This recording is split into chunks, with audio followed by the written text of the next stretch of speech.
What up again?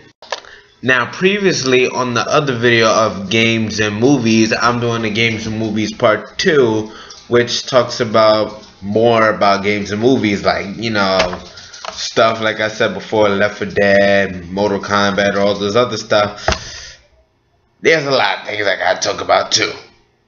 Now, a lot of people in the world have heard of Resident Evil. Now, don't get me wrong, I love Resident Evil. I'm a big fan of it.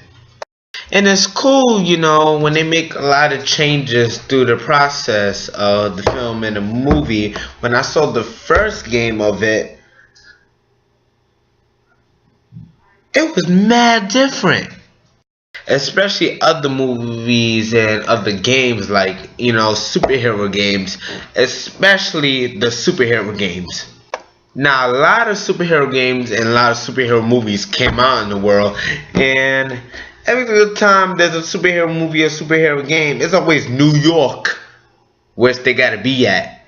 Let's see, they had Iron Man, Hulk, Captain America, Thor, the Avengers, X-Men, Ultimate Alliance. Yeah, and Wolverine. Yeah.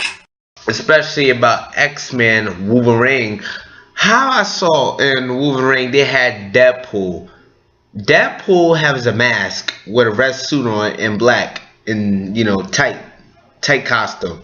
I looked in the movie and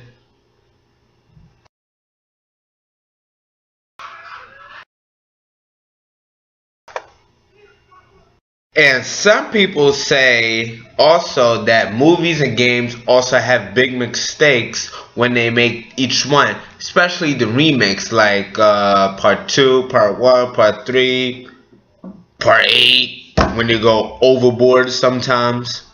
But sometimes when they make the games or the movies, especially the books, it sucks. Sometimes, some people, or especially myself or other people, they like the game so much and they like the movie so much, they keep switching and switching hours and hours a day and never get on it. But sometimes, it gets mixed up. Sometimes they go from games to movies, movies to games, games to movies, movies to games, games to movies, movies to games, games to movies, movies to games. Moving on. And sometimes people gotta understand sometimes that games and movies are there for important reasons, especially if you're bored. Cause games and movies be like, play me, watch me.